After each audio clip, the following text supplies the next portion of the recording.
ஆளுநருக்கு என்ன பெயர்? சர்வன்ட். நான் டீ கடைக்கு சென்று டீ கேட்டால் எனக்கு டீ தருகிறார் அல்லவா, அவருக்கு என்ன பெயர்? சர்வன்ட். சேவை செய்கிற சர்வன்ட். ஆளுநருக்கு என்ன பெயர்?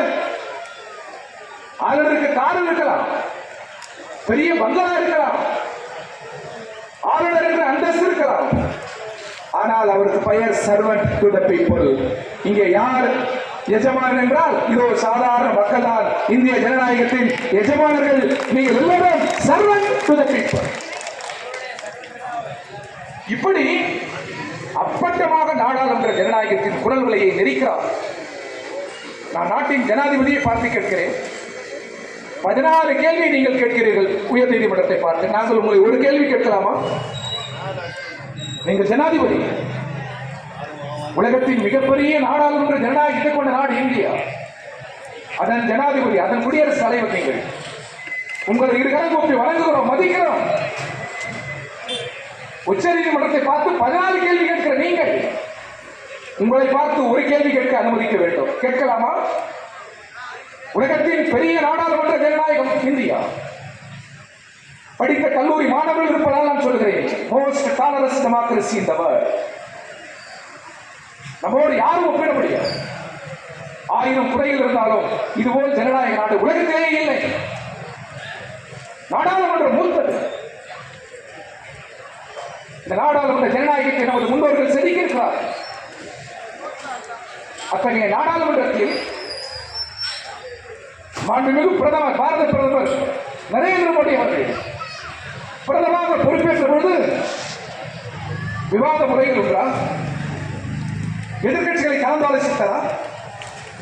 பெரிய பெரிய மசோதாக்கள், சட்டங்கள் குரல் வாக்கெடுப்பில் நிறைவேறியது. இது சரியா குடியரசுத் தலைவர் அவர்களே? சாதாரண பள்ளிக்கூட பிள்ளைகள் போல் கை உயர்த்தி நாடாளுமன்றத்தில் சட்டம் நிறைவேற்றப்பட்டது. சரியா இது? நாட்டை பாதிக்கிற பல்வேறு பிரச்சனைகள், நாட்டின் நலன் சார்ந்த விஷயங்கள், 126 சட்டங்கள், பெரிய சிறிய சட்டங்களை நீங்கள் வெறும் கை உயர்த்தி நிறைவேற்றி இருக்கிறீர்கள். வெட்கமாக இல்லையா? அதை நீங்கள் கேள்விக்குள்ளாகி இருக்க வேண்டுமா இல்லையா? இல்லை, கேட்கவில்லை. நாட்டின் ஜனாதிபதியே நேற்று வரை RSS BJP. ஆனால் ஜனாதிபதி என்றால் அந்த கொள்கையை நீங்கள் இருக்கக்கூடாது. நேற்று வரை RSS ஆளுநர், ஆளுநராக பொறுப்பேற்ற பிறகு நீங்கள் RSS ஆக இருக்கக்கூடாது.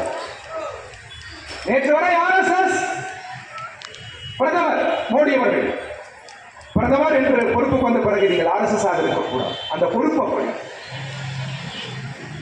நாங்கள் RSS என்று பிரதமர் சொல்கிறார். ஆமாம், RSS என்று ஆளுநர் சொல்கிறார். ஏன் RSS இருக்கக்கூடாதா என்று கேட்கிறார்கள். இருக்கலாம். RSS என்ன சொல்கிறது? இந்தியா இந்துக்களின் நாடு, இது பெரும்பான்மை மக்களின் நாடு, இது அகண்ட பாரதம், இந்துக்கள் தான் இந்தியா. இப்படி பகிரங்கமாக RSS சொல்கிறது. சட்டம் அப்படி சொல்கிறதா? நான் கேட்கிறேன். இந்தியா இந்துக்களின் நாடு என்று சட்டம் சொல்கிறதா? இப்படி நாம் கேள்வி எழுப்பினால் இந்துக்களுக்கு எதிரானவர்கள் என்பது போல் சொல்கிறார். நான் இந்து, சட்டப்படி என் தாய் இந்து, என் தந்தை இந்து. நான் இப்படி பேசினால் என்னை இந்து விரோதி என்கிறார்.